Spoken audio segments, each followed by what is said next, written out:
بھارتی وزیر اعظم آج مقبوضہ کشمیر کا دورہ کریں گے۔ مودی کی آمد سے پہلے وادی چھاؤنی میں تبدیل، حریت پسند رہنماؤں کی کال پر وادی میں مکمل ہڑتال۔ مودی کے دورہ مقبوضہ کشمیر پر مظفر آباد سمیت آزاد کشمیر کے تمام شہروں میں احتجاجی ریلیاں۔ مودی کا مقبوضہ وادی کا دورہ جموں و کشمیر کے باسیوں کے زخموں پر نمک پاشی کے مترادف قرار۔ کشمیریوں کو ان کا حق ملنے تک تقسیم ہند نامکمل ایجنڈا ہے۔ کشمیر ایک زمین کا ٹکڑا نہیں بلکہ 1.5 کروڑ انسانوں کا مسئلہ ہے۔ وزیر اعظم آزاد کشمیر کا بیان۔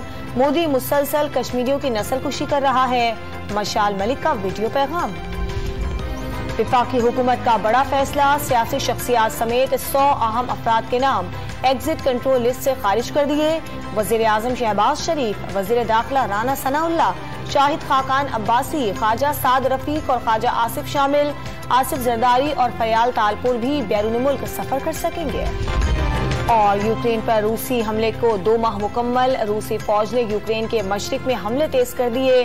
اڈیشہ میں روسی میزائل حملے میں 8 افراد ہلاک ہو گئے۔ یوکرینی صدر کا دعویٰ، جنگ کے خاتمے کے لیے پیوٹن سے ملاقات کا مطالبہ۔ امریکی وزیر خارجہ اور وزیر دفاع آج کیف کے دورے کا امکان۔